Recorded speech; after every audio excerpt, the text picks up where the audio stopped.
நேற்றைய தினம் நடந்த தென்பகுதி முதலமைச்சர்களின் மாநாடு மிக மிக ஆரோக்கியமான ஒன்று. ஏதோ மத்திய அரசு தென்பகுதியை கண்டுக்காது, பாராபட்சமாக நடந்துக்கும், மத்திய அரசுக்கு தென் மாநிலங்களை பற்றி கவலையே இல்லை அப்படின்னு இல்லாமல் மரியாதைக்குரிய அமித்ஷா அவர்கள் கோதாவரி, காவிரி, இந்த இணைப்பு, நான் தெலுங்கானா ஆளுநராக இருக்கும்போது கூட அப்போ இருந்த அதிமுக அமைச்சர்கள் அது பேச்சுவார்த்தை நடத்துவதற்கு எனது முயற்சியின் மூலமாக வந்திருந்தார்கள். அதனால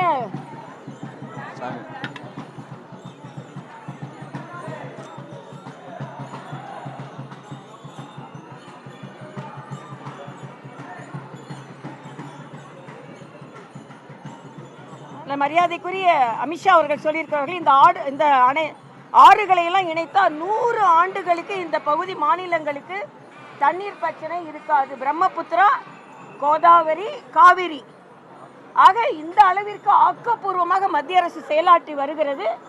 இன்னொன்றையும் இங்கே குற்றம் சாட்டுகிறார்கள் மரியாதைக்குரிய முதலமைச்சர் அவர்கள்.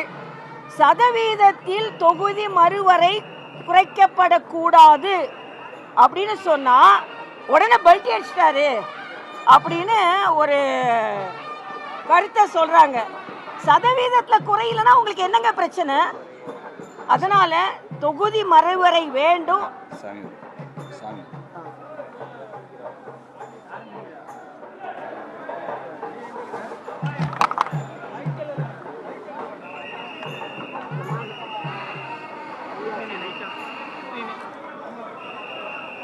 அடுத்து மீனாட்சி வருவாங்க.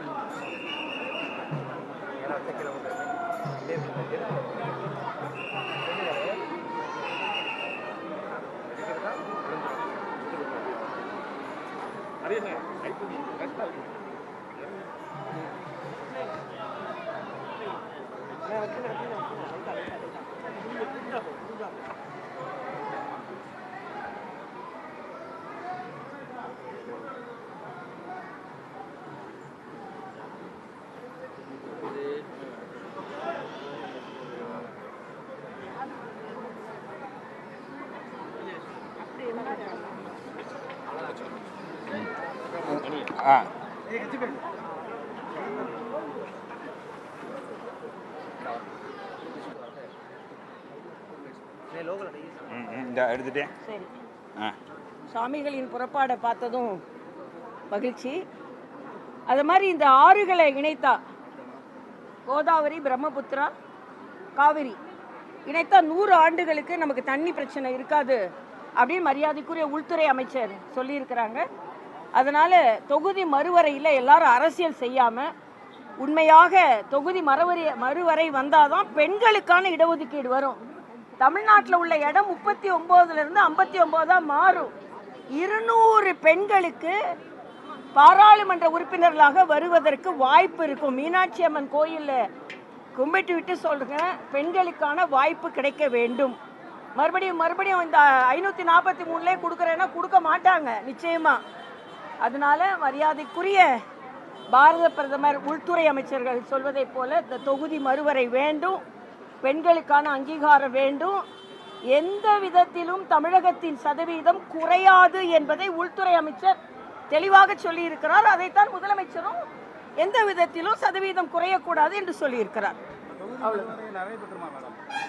நிச்சயமா நிறைவேற்றப்படணும். அதற்கு எல்லாரும் உதவி செய்யணும். ஏன்னா நோ தொகுதி டீலிமிட்டேஷன் சொல்றதை விட ஃபேர் டீலிமிட்டேஷன் சொல்றது ஃபேரான கோரிக்கை தான். அதைத்தான் மத்திய அரசு செவிசாய்த்து எல்லா இடத்துக்கும் 50%. இப்போ நம்மளுக்கு 39, 59 ஆனால் நல்லது தானே. கூட நமக்கு இன்னைக்கு 5 பாராளுமன்ற உறுப்பினர்கள் தான் தமிழ்நாட்டுக்கு இருக்கிறாங்க. அதிகமான பேர் வருவாங்க. இன்னைக்கு 234ல் 34 பெண்கள் உறுப்பினர்கள் தான் இருக்கிறாங்க. 170 பேருக்கு மேலே வருவாங்க. அதனால் நிச்சயமாக தொகுதி மறுவரை வேண்டும் என்பது. தமிழகத்தில் அதுக்கு எதிர்ப்பு இருக்குல்ல, அமமுக கூட வரக்கூடாது இல்லை, அவங்க கருத்தை சொல்லலாம். ஆனால் எல்லாருமே நீங்கள் பார்த்தீங்கன்னா இன்னைக்கு வேண்டான்னு சொன்னவங்க கூட நியாயமாக தானே சொல்கிறாங்க. நியாயமாக தானே இன்னைக்கு நேரம் 50% கூடும் பொழுது வட மாநிலத்துக்கும் கூடும். நமக்கு கேரளாவுக்கு வந்து பார்த்தீங்கன்னா 20லேருந்து 30 ஆகும், நமக்கு வந்து 39லேருந்து 59 ஆகும். 20 பாராளுமன்ற உறுப்பினர்கள் மக்களுக்கு அதிகமாக சேவை செய்வது நல்லது தானே. நீங்கள் வந்து இன்னைக்கு எம்எல்ஏக்களுக்கு இருக்கிறவங்களுக்கு கார் கொடுக்குறேன்னு சொல்கிறீங்க, அப்போ இல்லாத மக்களை சென்று பார்க்கறதுக்கு பாராளுமன்ற உறுப்பினர்கள் வரக்கூடாதுன்னா என்ன? அதாவது கொடுத்ததெல்லாம் கொடுத்தார், யாருக்காக கொடுத்தார்? ஊருக்காக கொடுத்தார், ஒருவருக்காக கொடுத்தார், ஊருக்காக கொடுத்தார்னு பாடினாங்க. நம்ம நல்லா அழகாக பாடினாங்க, ரொம்ப புதிய சட்டமன்ற உறுப்பினர். ஆனால் கொடுத்ததெல்லாம் கொடுத்தார், இருப்பவருக்கே கொடுத்தார், இல்லாதவருக்காக கொடுத்தார் அப்படின்னு கேள்வி கேட்கணும். நீங்கள் பார்த்தீங்கன்னா ஒருத்தருக்கு 15 கார் இருக்கு, கேள்வி கேட்டவருக்கே 2 கார் இருக்கு. ஆக மக்கள் வரி பணத்தை சரியாக நிர்வகிக்கணும் அப்படின்றது எனது கருத்து. ஆனால் நீங்கள் வந்து தேர்ந்தெடுக்கப்பட்டவர்களுக்கு இவ்வளோ கொடுக்குறேன்னு சொல்கிறீங்க, ஆனால் மக்களை பார்க்கறதுக்கு கூட பாராளுமன்ற உறுப்பினர்கள் தேர்ந்தெடுக்கப்படணும்னு சொன்னால் ஏன் அதை எதிர்க்கிறீங்கன்னு எனக்கு தெரியல. அதனால் தொகுதி மறுவரை வேணும். ஏன்னா பெண்களுக்கு இடஒதுக்கீடு கிடைப்பதற்காகவாவது தொகுதி மறுவரை வேண்டும் என்பது எனது கருத்து.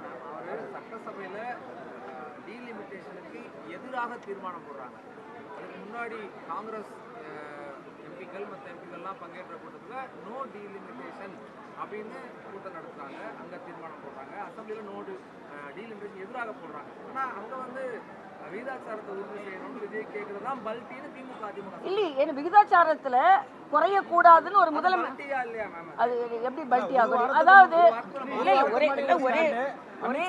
ஒரே சண்டை போட்டே இருக்கணுமா? நீங்கள் இப்போ யாருமே நீங்கள் வீட்டில் ஒரு நாள் வீட்டில் வந்து இது தவறுன்னு சொல்லிட்டு போவோம், வெளியே போன நீங்கள் சொல்கிறது நியாயம் தானே அப்படின்னு சொல்கிறதையே ஒத்துக்கொள்ளக்கூடாது. திமுக மாதிரி சண்டை போட்டுக்கிட்டே உட்காந்துருக்கணுமா? இப்போ திமுகவே சதவீதம் குறையக்கூடாதுன்னு தான் சொல்கிறாங்க. என்னை பொறுத்த மட்டும் எனது வேண்டுகோளாகவே நான் வைக்கிறேன், சண்டையே இல்லை. எல்லோரும் சதவீதம் குறையாது, அதிகமாக பாராளுமன்ற உறுப்பினர்கள் வருவார்கள். குறிப்பாக உங்கள் சகோதரிகளுக்கு ஒரு வாய்ப்பு. இப்போதான் கதவு கொஞ்சம் திறக்குது, தயவு செய்து அவங்களெல்லாம் பாராளுமன்றத்தில் ஒரு 200 பேருக்கு அதிக வாய்ப்பை கொடுங்க. சும்மா இதே மாதிரி பேசாதுங்க. பெண்கள் அதிகமாக வரும்பொழுது பெண்களோட குரல் அதிகமாக ஒலிக்கும். இன்னொன்று, நாங்கள் கொஞ்ச நேரம் தான் பேச வாய்ப்பு கிடைக்குதுன்னா கொடுக்குற நேரத்தை பேசுனீங்களா நான் கேட்குறேன். வெளிநடப்பு தானே செஞ்சுட்டு இருந்தீங்க, 2 நிமிஷம் தான் எங்களுக்கு பேச வாய்ப்பு கிடைக்குது, 3 நிமிஷம் தான். எப்போ 200 பேர் அதிகரிக்கிறார்களோ, எப்போ 50% 850 பேராக ஆறாங்களோ, அப்போ அதுக்கேற்ற மாதிரி எண்ணிக்கை உயரும் மாதிரி நேரமும் உயரதானே செய்யும். அது நம்ம பாராளுமன்ற உறுப்பினர்கள் கையில் இருக்குது. அதுவும் பெண்கள் அதிகமாக போகும் பொழுது அவர்கள் குரல் வலுவாக ஒலிக்கும். பெண்களுக்காகவாவது, பெண்களுக்கு இடஒதுக்கீடு கொடுக்க வேண்டும் என்பதற்காகவாவது எந்த விதத்திலும் சதவீதம் குறையாது என்ற மத்திய அரசின் உறுதிப்பாட்டை ஏற்று, இன்னும் சொல்ல போனால் அதிகமாக பாராளுமன்ற உறுப்பினர்கள் வருவார்கள் என்ற உறுதிப்பாட்டை ஏற்று தயவு செய்து எல்லோரும் தொகுதி மறுவரைக்கு, ஏன்னா சட்டப்படி நடந்து ஆகணும். இது மத்திய அரசு இதை ஒப்புக்கொண்டார்கள். முதலில் சொன்ன மாதிரி இவங்கெல்லாம் ஒப்புக்கொள்ளலைன்னா வெறும் நம்மளோட மக்கள் தொகை வைத்துன்னா நமக்கு 31 குறைஞ்சிரும். அதனால் நமக்கு இப்போ ஏற்றப்படுகிறது, சதவீதம் குறையலை. அதனால் எல்லாரும் எப்படி முன்னேறுவீங்களா? படியேறி முன்னேறீங்களா? வட்டி அடித்து முன்னேறுறீங்களா? எப்படி முன்னேறினாலும் பெண்களை முன்னேற விடுங்கன்றது எனது கருத்து. அணை கட்டு தமிழ்நாட்டுக்கு நல்லதுன்னு பேசுறாரு, பெங்களூரு தவிர மீதிய தண்ணியை கொடுத்துருவோம்னு பேசுறாரு. இதை நம்ம சிஎம் அப்போஸ் பண்ணவே இல்லையே. இல்லை, அது வந்து நேற்று நீங்கள் நல்லா பார்த்தீங்கன்னா மேகதாது பிரச்சனை, காவிரி பிரச்சனைக்கு ஏற்கனவே ஒழுங்காற்றுக்குழு இருக்குது. ஏற்கனவே அதற்கான காவிரி நதிநீர் மேலாண்மை வாரியம் இருக்குது. ஏன்னா நானும் அந்த இல்லை நானும் ஒரு நிமிடம் தம்பி, அதில் உள்ள வரைமுறையை சொல்லிடுறேன். நான் அதுக்கு என்ற ஆணையம் இருக்கும் பொழுது அதில் அவங்க டிஸ்கஸ் பண்ணுவாங்க. அதனால் இப்போ என்ன உங்களுக்கு பிரச்சனை? இப்போ தமிழக முதலமைச்சர் மேலேயே நீங்கள் கடைகளை மாநாட்டில் வந்து ஒரு முதலமைச்சர் ஒரு இஷ்யூ பேசுறாரு, இல்லை அவங்க பேசலைன்னு உங்களுக்கு எப்படிமா தெரியுமா? செய்தி வரல, அது அப்படிலாம் சொல்ல முடியாது. நான் அந்த மாதிரி மாநாட்டுக்குள்ளே இருந்திருக்கேன், போன 2 வாட்டி நான் இருந்திருக்கேன். நாங்கள் நிறைய பேசுவோம், செய்தி குறைவாக தான் வரும். அதனால நிச்சயமா தமிழ்நாட்டின் உரிமைகளை யாரும் விட்டு கொடுக்க மாட்டாங்க. ஏன் மத்திய அரசு கூட தமிழ்நாட்டின் உரிமையை விட்டு கொடுப்பதற்கு நிச்சயமா துணை போக மாட்டார்கள் என்பது நாங்கள் துணை போக மாட்டோம். நீங்கள் காங்கிரஸ்காரர்கிட்ட வந்து அதை கேட்குறீங்களாப்பா? இல்லை, ஒரு நிமிடம். காங்கிரஸ்கார்ட்ட போய் கேட்கல, மாணிக் தாக்கூர்கிட்ட போய் கேட்க வேண்டியது தானே. மாணிக் தாக்கூர் எங்களை குறை சொல்றாரு, போராடுறவங்கள குறை சொல்றாரு, ஆனால் ஆட்சியில் இருக்கவங்கள குறை சொல்ல மாட்டாராம். போராடு எப்படி பதில் சொல்லுங்கள், நீங்கள் எப்படி காவிரிக்கு எதிராக போராடலாம் அங்கே உள்ள பாஜகவை கேட்குறாரு. நாங்கள் கேட்குறோம், அங்கே ஆட்சியில் இருந்துக்கிட்டு இங்கே ஆட்சியில் இருந்துக்கிட்டு இங்கே உள்ள தண்ணியை கொடுக்க மாட்டாராம், ஆனால் போராடுறவங்கள குறை சொல்லுவாங்களாம். அதனால் நிச்சயமாக காவிரியும் வேணும், தொகுதி மறுவரையும் வேணும், பெண்களுக்கான இட ஒதுக்கீடும் வேணும். அதனால எல்லா மாதிரி சண்டை போட்டுக்கிட்டே இல்லாமல் அமைதியாக எல்லாருக்கும் வேண்டியதை பெற்றுக்கொள்வோம். மீனாட்சி அருள் புரிந்திருக்கிறார் என்று நான் தெரியும். பாஜகவும் சேர்ந்து வந்து இங்க தமிழ்நாட்டு ஆட்சி பிடிச்சிருவாங்க இன்னும் 3 months ஒரு கான்ட்ரவர்சி போயிட்டே இருக்கு. இப்போ நாங்கள் இப்போ தானேப்பா நாங்கள் அங்கே ஆட்சி செய்து கொண்டு இருக்கிறோம், இங்கே ஆட்சி செய்துட்டு இருக்கோம்.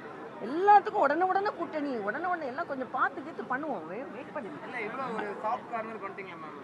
யார் மேலே அரசு மேல ஒரு வா, அவங்க சாஃப்டாக இருந்தால் நாங்கள் சாஃப்டாக இருப்போம், அவங்க கடுமையாக இருந்தால் நாங்கள் கடுமையாக இருப்போம். போன ஆட்சி மாதிரி எதுக்கு எடுத்தாலும் கடுமையாக இருந்தால் நல்லதில்லை. முதலமைச்சர் தெளிவாக சொன்னார். என்ன சொன்னார்? நாங்கள் கொள்கை ரீதியாக மாறுபட்டாலும் மத்திய அரசோட இணக்கமாக இருப்போம்னு சுதந்திர உரையிலே சொல்லிட்டாருல்ல, அப்புறம் என்னங்கப்பா? அது திமுக விமர்சனம் செய்வதற்கு திமுகவுக்கு எந்த தார்மீக உரிமையும் இல்லைங்க. இன்னைக்கு இந்த நாடு இப்படி போய்கொண்டிருப்பதற்கு திமுக தான் காரணம். காவிரியை பெற்று தர மாட்டாங்க, எல்லா பிரச்சனையும். ஆனால் திமுக கூட டீலிமிட்டேஷனுக்கு ஆதரவு தர வேண்டும் என்பது எனது நிலைப்பாடு. தவிர்க்க முடியாத தம்ப்நெயில்ஸ், கலக்கலான கண்டென்ட்ஸ், சினிமாவும் சீரியஸ் பிரச்சனைகளும், பல வருடங்கள் இடைவெளிக்கு பிறகு இந்த படத்துல ஒரு கலகலப்பும் கைகலப்பும், போயிட்டே தான் இருக்காரே தவிர பிரேக்கே இல்லாமல் பிரேக்கிங் நியூஸ் சொல்லும் தந்தி டிவி ஆப். இன்ஸ்டா தலைமுறை வரை இறங்கி அடிக்கும் தந்தி டிவியின் டிஜிட்டல் எக்ஸ்க்ளூசிவ். அது தண்ணிக்குள்ள போகும்போது ஹேங் ஆயிடுச்சு.